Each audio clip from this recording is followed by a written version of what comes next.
శ్రీరామరాజ్యం విజయోత్సవ వైభవానికి విచ్చేసిన అపూర్వ భవ్య దివ్య తేజోమూర్తులందరికీ పేరు పేరున హార్దిక స్వాగతం.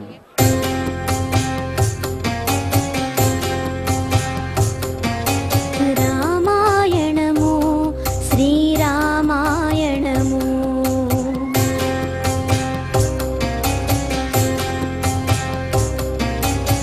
రామాయణము శ్రీరామాయణము అడుగడుగున త్యాగము అణువణువున జన్మము అనురాగము అనుబంధము అనుపమానము సహనశీల ధీర వీర విరగ వీరము రామాయణము శ్రీరామాయణము రామాయణము శ్రీరామాయణము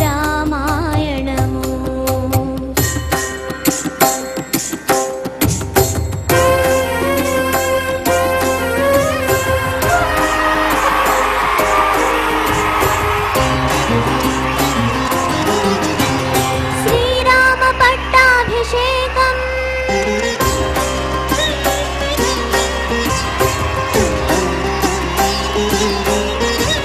శ్రీరామ పట్టాభిషేకం దశరథుడు చేసే ఆదేశం ఉప్పొంగిపోయే ఆదేశం కలవరం తెచ్చింది కైకకిచ్చిన వరం కానలకు పంపమని లేక ఏకనితరం 14 ఏళ్ల శ్రీరాముని వనవాసమును చేయమన్నదే వనవాసమును చేయమన్నదే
అన్ని క్రాఫ్ట్లకు చెందినటువంటి టెక్నీషియన్స్ గాని యాక్టర్స్ గాని అందరూ కూడా సమిష్టి విజయాన్ని సాధించినటువంటి ఈ క్షణంలో ఒక ఉద్విగ్నభరితమైనటువంటి క్షణంలో మనమంతా ఉన్నాం. ఈ కార్యక్రమాన్ని రసప్లావితం చేస్తూ అనేక మంది మహనీయులు సుఖాసీనులై ఉన్నారు. అందులో గౌరవనీయులు ఈ కార్యక్రమాన్ని మరింత ముందుకు తీసుకువెళ్లేందుకోసం వేదికకు సాదరంగా స్వాగతిస్తూ ఉన్నాం శ్రీ తనికెళ్ల భరణి గారిని. అలాగే చిత్ర నిర్మాత గౌరవనీయులు శ్రీ యలమంచిలి సాయిబాబు గారిని వేదిక రావాల్సిందిగా కోరుతున్నాము. అతిథుల్ని వేదిక స్వాగతించేందుకోసం. శ్రీరామరాజ్యంలో ఇది శీతాకాలం. శ్రీరామరాజ్యంలో అంతా పచ్చగా ఉండాలి. ఇలాంటి మహోజ్వలమైన చిత్రాన్ని నిర్మించిన సాయిబాబు గారు సాయి బాబు గారితో కలిసి చిత్రాన్ని నిర్మించడం నిజంగా తెలుగు జాతి చేసుకున్న పూర్వజన్మ పుణ్యంగా నేను భావిస్తున్నాను. సాక్షాత్తు శ్రీరాముని కళ్ళకు కట్టించిన ఆ బాపు గారు చిత్ర నిర్మాత దర్శకుల ధైర్యానికి మరొకసారి జేజేలు పలుకుతూ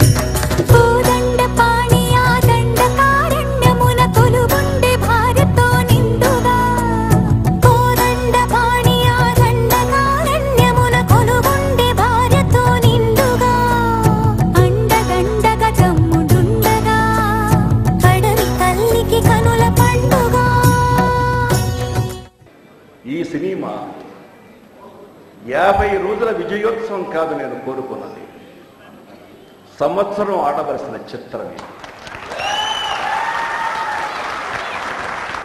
ఈ చిత్రం నటించడం విషయంలో బాలయ్య బాబు దగ్గర నేను ఒక మాట చెప్పాను. బాబు, కమర్షియల్గా ఈ సినిమా ఎంత విజయం అవుతుందో నేను చెప్పలేను, కానీ నీ జీవితంలో నీ ఆల్బంలో ఒక గొప్ప పిక్చర్గా మిగిలిపోతుంది. ఎందుకంటే బాబు గారు అంత గొప్పగా తీయగలరు. అది నిజం, ముమ్మాటికి నిజం. ఎందుకంటే ఇది ఒక కళాఖండం. ఏ ఒక్క ఫ్రేమ్ చూసినా సరే, రామారావు గారు 40వ సంవత్సరంలో చేశారు లవకుశలో రాముడి వేషం, బాలయ్య 50వ ఏట చేశాడు ఆ పాత్ర.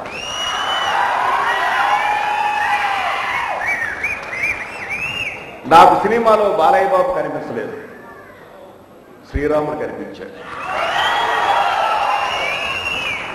శ్రీరాముడు ఎలా ఉంటాడు అంటే, శ్రీకృష్ణుడు ఎలా ఉంటాడు అంటే అది మనకు తెలియదు, రామారావు గారిలా ఉంటారు అని. అందుకే రాముడు ఫోటో ఏం చూసినా మనకు రామారావు గారే కనిపిస్తారు. ఆ రామారావు గారు కనిపించాలి, ఆ రాముడు కనిపించాడు బాలయ్య గారు. ఎంత పరిపక్వమైన నటన, తొడగొట్టిన ఒక నరసింహరాయుడు,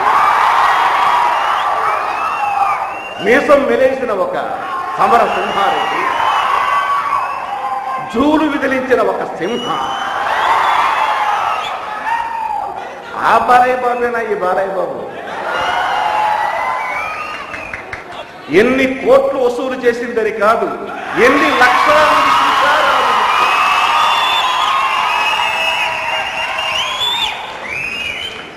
మనం ఎలాంటి సినిమాలను చూస్తున్నాం, ఎలాంటి సినిమాలని పరభాష నుంచి ఆహ్వానిస్తున్నాం, ఎందుకు మనం ఇలాంటి సినిమాలని ఆదరించవలసినంత ఎందుకు ఆదరించలేకపోతున్నాం అనే విషయాలు ఆలోచించాలి. బెంగళూరులో యూత్ వచ్చి సినిమా చూస్తుంటే, చెన్నైలో యూత్ వచ్చి సినిమా చూస్తుంటే మనకేం కరువైంది? యూత్కి బూతు కావాలా? బూతు కావాలా? అదే చూడాలనుకుంటున్నారా? చూడండి, అవి కూడా చూడండి. కానీ ఒక్కొక్కసారి ఒక్కొక్కప్పుడు ఇలాంటి సినిమాలు కూడా చూడండి. ఇలాంటి సినిమాని మీరు ఆదరించగలిగినప్పుడే మళ్ళీ తెలుగు సినిమా చరిత్ర సువర్ణాక్షరాలతో అంతర్జాతీయ స్థాయిలో ఉంటుంది. అలాగే ప్రతి ఒక్క నటుడిని, ప్రతి ఒక్క సాంకేతిక నిపుణుని మనసారా అభినందిస్తూ సెలవు తీసుకుంటున్నా. జై హింద్. శ్రీరామరాజ్యం శిరసా నమామి. ఇంత అద్భుతంగా ఈ చిత్రాన్ని నిర్మించి ప్రజల్లోకి పంపించి, ఈ ప్రజలందరూ కూడా ఇంకా ఈ సినిమా చూడాలి చూడాలి చూడాలని తప్పించి, వారందరూ చూసే విధంగా తన శక్తియుక్తులతో అద్భుతమైన ఏర్పాట్లు చేసిన ఈ చిత్ర నిర్మాత యలమంచిలి సాయిబాబు గారిని శిరసా నమస్కరిస్తున్నాను. ఆయన బాలసుబ్రహ్మణ్యం గారు వంటి ఆయన భారతదేశానికే కాదు, ఆసియాలోనే మహాద్భుతమైనటువంటి థియేటర్ నిర్మించినటువంటి వారు ఉన్నారు ఇక్కడ. ఈ మహనీయుల సమక్షంలో ఆయనకి పాదాభివందనం చేస్తున్నానని ఆయన అన్న తర్వాత మనమందరం ఏమనాలి ఆలోచించండి. ఆ ముళ్ళపూడి వెంకటరమణ గారు, ఈ బాపు గారు, బాలకృష్ణ గారు, వీరు ముగ్గురు ఈ సినిమాకి ప్రాణం పోస్తే దీని గుండెకాయ హృదయం మహానుభావుడు స్వర యోగీశ్వరుడు ఇళయరాజా గారు. ఆయన ఏదీ మాట్లాడరు, అమృత మధురమైన స్వరంతోనే అన్నీ చెప్తారు. ఆయనకి ఈ సభలోంచి నేను ఇప్పుడు ఇక్కడి నుంచి పాదాభివందనం చేస్తున్న కారణం ఏంటంటే ఆయన వ్యక్తిత్వానికి. నయనతార పుట్టిందే సీతగా వేయటం కోసమని నాతో ఎంతో మంది పండితులు చెప్పారు. మామూలు ప్రేక్షకులు కాదు, పండితులు. రాజమండ్రిలో సంస్కృతాంధ్రాలు క్షుణ్ణంగా చదువుకున్న వ్యాకరణవేత్తలు, అలంకార శాస్త్రవేత్తలు నయనతార పుట్టిందే సీత పాత్ర వేయటం కోసమని ఆ నయనతారని హృదయపూర్వకంగా అభినందిస్తున్నారు. ముఖ్యంగా ఈ చిత్రాన్ని ఇలాంటి రోజుల్లో ఇంత అద్భుతమైన కళాఖండాన్ని నిర్మించడానికి ముందుకు వచ్చిన చిత్ర నిర్మాత సాయిబాబు గారిని మనస్ఫూర్తిగా అభినందిస్తున్నాను. మొట్టమొదటిసారిగా ఇలాంటి పాత్ర బాపు గారి దర్శకత్వంలో చేసే అవకాశం నాకు కలిగినందుకు చిత్ర దర్శకులు బాపు గారికి, నిర్మాత సాయిబాబు గారికి హృదయపూర్వక కృతజ్ఞతలు తెలియజేస్తూ ఈ చిత్రం ఇంకా ఇంకా విజయవంతం అవ్వాలని ప్రతి ఒక్కళ్ళు కూడా ఈ చిత్రాన్ని చూడాలని మనస్ఫూర్తిగా కోరుకుంటారు. Thank you. శ్రీరామరాజ్యం తీస్తానన్నప్పుడు బాపు గారి దర్శకత్వంలో, రమణ గారు రాతలో ఈ సినిమా పనిచేసిన ప్రతి ఒక్కరికి ఈ ముక్కోటి దేవతల్లా అందరూ మహానుభావులే, అందరూ దేవతలే. రామారావు గారి కుమారుడు, రామారావులా కనిపించే రామారావు గారిని జ్ఞాపకం చేసే మన బాలయ్య బాబు భక్తులు మీరందరూ ఎంతో గొప్పగా ఆనందించుతారు నాకు తెలుసు. నయనతార సీతగా ఎంతో చాలా అద్భుతంగా చేసింది బాపు గారు చేయించారు. ఈ సినిమాని మీరు ఒక్కరు చూడటం కాదు, చూసిన వారంతా 10 మందికి చెప్పి మన సంస్కృతి సాంప్రదాయాలని, ఆ విలువల్ని అందరికీ తెలియజెప్పాలని కోరుతూ, నాకు చిన్నప్పటి నుంచి మైథలాజికల్ ఫిల్మ్స్ అంటే ఇష్టం. బట్ ఇప్పుడున్న రోజుల్లో అటువంటి సినిమాల్లో అవకాశం వస్తుందో రాదో అనుకున్నాను. అటువంటిది శ్రీరామరాజ్యం చిత్రం ద్వారా నాకు లక్ష్మణుడి క్యారెక్టర్ రావడం నిజంగా అదృష్టంగా భావిస్తున్నాను. అలాగే ద ఫస్ట్ టైం బాలకృష్ణ గారితో కలిసి చేయడం చాలా మంచి ఎక్స్పీరియన్స్. ఎందుకంటే ఇటువంటి క్యారెక్టర్లు చేయాలంటే, మైథలాజికల్ క్యారెక్టర్ చేయాలంటే నిజంగా మన తెలుగు ఇండస్ట్రీలో ఈరోజు బాలకృష్ణ గారే ఇటువంటి క్యారెక్టర్ చేయగలరు. అటువంటిది నాకు కూడా ఒక మంచి అవకాశం ఇచ్చిన బాపు గారికి, బాలకృష్ణ గారికి, అలాగే సాయిబాబు గారికి నేను కృతజ్ఞతలు